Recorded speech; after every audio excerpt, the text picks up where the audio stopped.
This is the study session on financial reporting and analysis and the reading on financial analysis techniques. Now, some of the material in this reading you guys have seen before in the 3 previous readings. So there's going to be some replication. So it's important for us to identify the similarities and maybe some differences between and among the different readings. Let's get right to the LOS. Describe elements of the balance sheet, assets, liabilities, and equity. Of course, we've done this before. We had a whole reading on the balance sheet. But in this reading, the focus is on not so much what goes into the balance sheet and whether or not we're following U.S. accounting rules or international accounting rules, but how to interpret and how to analyze those balance sheet items. So the LOS says to describe. And so what's happening here is that the financial analysis has essentially 3 inputs. We're taking market data, we're taking economic data, and we're taking financial disclosures, and we're investigating all of the elements inside of those 3 areas so that we can select and evaluate and interpret financial data along with other relevant publicly available information in order to evaluate and assess a company's current financial condition, but even more importantly, to estimate some kind of future financial condition and financial performance. Now, one way we do this is through ratio analysis. And so I want you to think of ratio analysis, which we talked about in previous readings, is, kind of a summary of inputs to the balance sheet and inputs to the income statement. There's always a numerator, there's always a denominator in a ratio. Sometimes the numerators and denominators come from the balance sheet, sometimes they come from the income statement, and sometimes they come from both of those. Now, ratios are typically classified according to the type of information they provide and the conclusions that a financial analyst can make when evaluating that specific type of information. I always start with liquidity ratios, even though that's 3rd on the slide. Liquidity ratios, remember, liquidity is a measure of how quickly a company can turn its assets, its current assets, into cash so it can meet its short-term obligations. So remember liquidity, remember short-term obligations, remember short-term solvency. Now, this reading calls solvency ratios the ability to satisfy debt obligations. Those are things like bank loans and bond issues. And so it's important to distinguish between short-term solvency and long-term solvency. Remember that long-term solvency implies the threat of financial distress costs and the threat of bankruptcy. Activity ratios are those ratios that measure the operating activity of the business. In other words, how active are the product lines generated by those long-term assets? How active are they in terms of generating things like revenues? I mean, what would we want to do? We would like to spend, let's say, $10 on a cost of goods sold, and we would like to sell that product line for hundreds of dollars. And those activity ratios are going to be able to give us an indication of how well we're doing that. And then finally, arguably the most important ratios are the profitability ratios. And I want you to think about these in a general sense. We'll have some specific examples later on in the slide deck. But profitability ratios measure almost exclusively some measure of income, whether it's at the bottom of the income statement, calling it net income, or somewhere in the middle of the income statement, call it operating income, or somewhere in between, or somewhere even above operating income. In terms of being able to generate a return based on things like equity and assets and revenue. So those are profitability ratios. Now, this is, I believe, the 4th time that we've had a discussion on common size balance sheets and common size income statements. This reading adds another element to the common size in terms of presenting this or converting it to horizontal analysis or a vertical analysis. And the names are exactly what they suggest. So let me give you a quick example here so that you can understand this. Here is a series of 6 years worth of current assets and long-term assets. And notice that those total assets go from 10,500 all the way up to 12,000 something. And so those numbers, as we go from left to right, from the year 4 all the way out to year 9, those numbers tend to increase. So let's go ahead and first look at a vertical common size balance sheet in which we use those total assets as the 100%. So in the bottom line there, the bottom row, 10,500 all the way over to the 12,235, that's going to be the 100%. That's going to be the denominator. And each of those accounts is going to be in the numerator. So if we do that, we get cash of around 6%, inventory 23, and so on. The interesting thing about the vertical common size analysis is exactly what should jump out at you on the page is that you get to see a trend analysis. And you can see during those 6 years that cash is pretty stable, inventory pretty stable. I mean, everything here is pretty stable. And so you might get the sense here that what's going on is that there's no growth. But that's not true. That's why we do the horizontal analysis.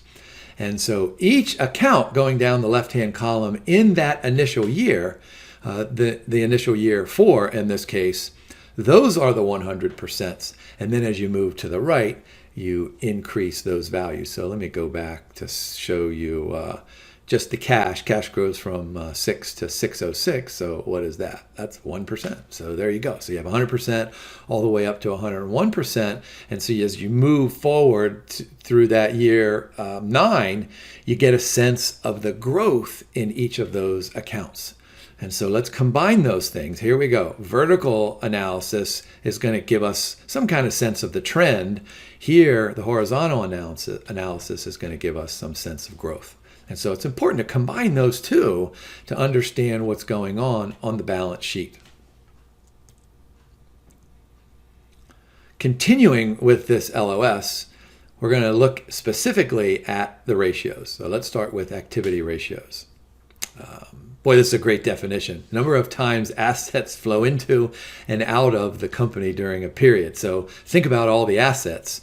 We have things like cash, although that's not really a good turnover ratio, but we want inventory, we want receivables, we want total asset turnover. And so what we're doing with the inventory turnover, we're measuring how many times inventory is created and then sold. So what do we want to do? I mean, we want to, if we're making golf carts, we want to make a golf cart and then we want to put it up for sale and then we want to sell it. And if we accept an accounts receivable for that sale, we want to collect it quickly. And so lots of times inventory turnover and receivables turnover are used in combination to evaluate the number of times the assets flow in and out. So what do we want? We want that inventory turnover. We want that to turn over, right? And we want the receivables to turn over. We want to sell our inventory quickly and we want to collect the cash quickly. And then the total asset turnover is total assets over total revenues. And so that gives you kind of like, I've done this before. I'm a big picture dude. That gives us the big picture of how we can take our investment in total assets and turn those into total revenues. Remember, what we want to do is we want to invest $100 in total assets and then turn that around into, should I say thousands of dollars of total revenue? Remember, activity ratios, we're trying to see how active we are in generating our product line and then moving it over to the income statement, or at least the top of the income statement. Now, continuing down on the number of days, so there's a working capital turnover ratio. That's similar to what we talked about earlier. Remember, working capital is the difference between current assets and current liabilities. And so what that does is that takes into consideration both sides of the balance sheet, at least in the short term. So number of days in inventory, number of days receivable. So these are actual days measurements of what those turnover ratios are indicating on the previous slide. And then, of course, what do we want to do? Number of days receivable, we want that to be short. Number of days payable, we want that to be long. But comma, let me put a comma in there. We don't want it to be so long that our creditors worry about getting paid. What we want to do is take advantage of the terms of trade. You know, if we got 10 days to get a 2% discount or whatever it is, we want to take advantage of that 2% discount. We don't want to wait and pay for 30 days or 60 days or 90 days. So something within reason. How about liquidity ratios? Short-term obligations. I said that a few slides ago. So current ratio, this is kind of the standard liquidity ratio. You just take current assets over current liabilities. And so what this measures is the firm's ability to meet its short-term obligations. Here, let me give you just a quick example. This is exactly like what we do when we sit down every month and write out our bills. If we had a current ratio of 1, that means that at the end of the month, after we write our checks, you know, like pay to the order of mortgage, pay to the order of the car payment, pay to the order of electricity and cable TV and food, that we would have no money left over after we paid those bills. So current ratios that exceed 1 are considered to be solvent.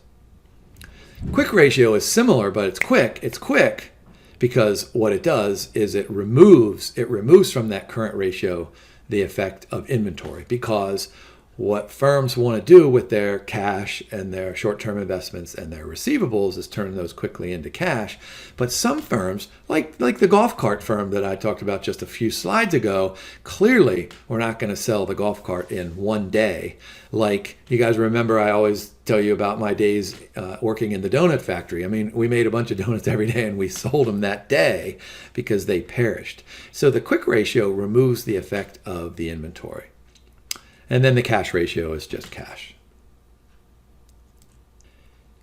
Now, those ratios on this slide, those are short-term things. Let's move to long-term things. So notice in this first one, debt to assets. So total debt. So that includes short-term and long-term debt. So bank loans and bond issues. Then the next one, long-term debt over total assets. So this is the proportion of assets financed with long-term debt. And then a debt-to-equity ratio, and there's also some other financial ratios. One that's probably more important than others is that interest coverage ratio. So the operating income, EBIT, over the interest payments. And then the fixed charge coverage ratio. So let me go ahead and say that although this LOS reads like, hey, describe these ratios, it's got to be in your best interest to make sure that you have these formulas memorized so that you can calculate according to other LOSs and then interpret. How about profitability ratios? These are about the most important ones. And so note, I said this earlier, we've got things like some kind of measure of profit, whether it's a gross profit, whether it's an operating profit or a net profit or some earnings before taxes. And notice we're dividing by total revenues there. So these are the margin ratios. And then here are the return ratios. These are things like operating income or net income over total assets or total equity or average equity, or the return on total capital. That's one that's emphasized in this reading. Net income over the average on the interest-bearing debt and the average total equity. Now, there are other ratios out there that help us measure the assets or the flow associated with the ownership of a specific claim. So think about what these things are. Price per share in the numerator. So this is the price per share that occurs on the floor of the New York Stock Exchange. And so those investors on the floor of the New York Stock Exchange are valuing a company's share of stock. What we want to do is decide how how valuable that price is in relation to some of these metrics that we're talking about on the balance sheet or the income statement. And so notice here, price to earnings ratio. Everybody knows this, price per share over earnings per share. So this tells us how valuable our earnings might be to shareholders who are pricing our shares on the floor of an exchange. And then there's price to cash flow, price to sales, and price to book value. And so you'll need to convert, those total cash flows and sales and book values into per share items. Now, one of the most important, if not the most important return measure is the return on equity. And so return on equity, just very simply, is net income over total equity, but it can be divided into various components. And that's what this LOS asks us to do. And this was developed years and years ago by the DuPont company. And they divided, now let me go right down here real quick to this next slide. Here are some formulas for the return on equity, and I suggest that you memorize these because look at that LOS up there. It says something, something, and then calculate. Okay, so you're going to have to memorize the bottom two. I mean all of them really, but the bottom two. So let's come back up here. Those are the formulas there, and here is the interpretation and the application. And so the basic three-factor return on equity in the DuPont model has three components. It has the net profit margin, it has the total asset turnover, and it has a measure of financial leverage. Now, that's not the degree of financial leverage, that's just a measure of financial leverage. And so think about what the return on equity is. Net income over total equity. And we can decompose that into its various parts. One part is profitability, one part is activity, and one part is leverage. All right, so look on the slide, total asset turnover, financial leverage, and net profit margin. Remember those three things. That will go a long way to help you interpret and be able to answer a question that relates to this LOS.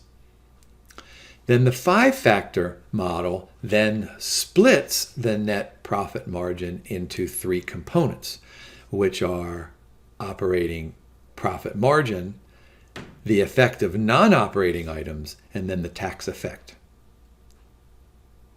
And so here are the formulas. And so we start with just a simple return on equity, and we can work our way down. I think the important two are the last two there. Look at return on equity. And so we have, just go back here, just to refresh your memory, we have a measure of turnover, we have leverage, and we have net profit margin. And so there we go. We've got a measure of leverage, we have a measure of activity, and we have a measure of profitability. And then we can further decompose those into its five components, in which we take the last ratio on that third line and we divide it into its three components. All right, here's an example. We've got fiscal year 18 and fiscal year 17. And the thing that should jump out at you at this example is that return on equity is the same. The interest burden is the same. Some measure of profitability is the same. Leverage is the same. The only thing that's different is the tax burden and the asset turnover. So note, we go from 1.5 to 1.6 from year 17 to year 18. So our activity ratio, our ability to turn our assets into revenue, has improved. So we would make the conclusion that our activity has improved and our efficiency has improved. But notice what's happened to the tax burden there. In fiscal year 17, tax rate was 25%, and in year 18, tax rate was 30%. And so what's happening here is that we're increasing our efficiency, but the tax burden has increased. And so that leaves us in what appears to be a static state. And I think the answer here indicates some of those things. Okay, evident that return on equity remains fixed even in the face of improved efficiency. Okay, we talked about that. And then there's the explanation about the tax burden. So the increase in the tax rate has offset the improvements in efficiency. So that's the kind of question that you can look for to be able to interpret these ratios and use DuPont. How about other ratios? And we talked about these in the income statement reading: earnings per share, basic earnings per share, diluted earnings per share, book value per share, price to earnings ratio, trailing price to earnings ratio. And so what's happening here is we're going to use some of this information to evaluate, on top of all the stuff that we've learned in these previous slides, to get us a better sense of profitability and trend analysis and how we compare against the competition. Remember that basic earnings per share is net income as if the firm has no convertible securities. And then the diluted earnings per share, remember we had things like convertible bonds and convertible preferred stock. And we were worried about bondholders or preferred shareholders converting their investments into shares of common stock. So we need to make sure that we fully dilute those earnings per share. How about segment analysis? This is really important because lots of firms have different segments. I mean, in my donut factory, we sold a bunch of donuts, but we sold chocolate donuts, and we sold strawberry-filled donuts, and we sold iced donuts, and we sold glazed donuts. We sold all different kinds of donuts. And although the company was not big enough to probably do a segment analysis, but lots of firms have overperforming and underperforming segments. And so it's important as a financial analyst to be able to identify those specific segments that are working efficiently and those that are not, for possible future implications. For example, selling a business unit, or having that business unit that's so successful making the business an attractive takeover candidate. All right, so for each segment, we can calculate an operating return on sales, an operating return on asset, and an operating asset turnover. So let's take a look at Nike's 2017 annual report, and notice down the left-hand column, this is broken down by geography. And so if you go all the way to the bottom, Nike's total revenues, boy, what is that? $34 billion. Wow. And so they sell, boy, what is that? $15 billion in North America. So not quite half, but almost half in North America, and then Europe. And then, look, this provides us with a great assessment of the opportunities for international expansion for Nike. Emerging markets probably includes lots and lots of different countries out there, and maybe it includes a country like Iceland, but boy, oh boy, looking at the segments, we get a sense of where these possibilities, where these opportunities are. And then we can even break them down even further. So back here, we do it by geography. Then here, let's look at North America and let's see what Nike does. What do? They make stuff for our feet, right? And they make stuff for us to wear. Pretty much that's it. They do have equipment. I think they're out of the golf business now. Anyway, so you can get a sense that footwear is twice as valuable, at least in terms of revenues, than the apparel. And so you can compute, what did we say in that previous slide? You can compute these operating returns on sales and assets and turnover based on geographic segments and based on product line segments. That's really cool stuff. How about this LOS? Describe how ratio analysis can be used to model and forecast earnings. Well, remember, we're going to take those financial statements, which of course are publicly available, And we can compute our own ratios, although the ratios are computed online by so many different places. You can go to Yahoo Finance and they'll give you hundreds, probably not hundreds, but they'll give you lots and lots of ratios there. It's probably be best as a financial analyst not to rely on someone like Yahoo Finance or anyone. Not that they're not accurate, but once you take ownership and once you compute these for yourself as the financial analyst, then you know exactly how you computed them. You know where that source was, and you're going to feel more confident in the analysis. But here's what we can do. We can perform a sensitivity analysis, we can perform a scenario analysis, and we can perform a simulation. And to do that, I wanted to show you a slide on Best Buy. This is being recorded in between Thanksgiving and Christmas, so we're spending lots of time at companies like Best Buy. So here's Best Buy's cash flow statement that ended just 5 or 6 months ago. And so we're familiar with the operating, we're familiar with the investing, we're familiar with the financing activities, and we can look at the bottom there and see the change in cash, $441,000, right? Now, going back to this previous slide, let's take a look at each one of these techniques. All right, so the LOS says, describe how other techniques. So we're going to do this other technique. So sensitivity analysis does the following. It is based on an assumption that, let's suppose that the executives make some decisions to change some of these individual accounts.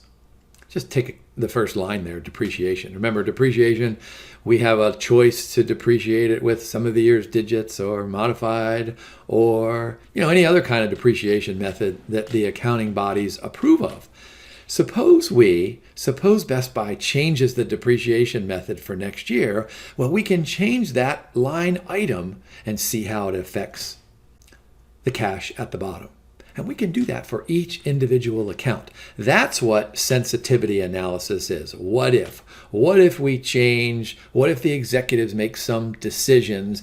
What if our inventory, for some reason, it takes longer to sell or shorter to sell?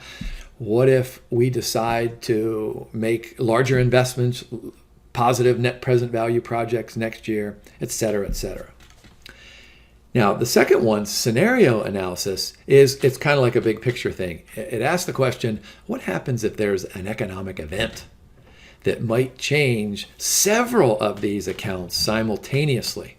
An economic event like a stock market crash, an economic event like passing of a new tax law, an economic event like a natural disaster.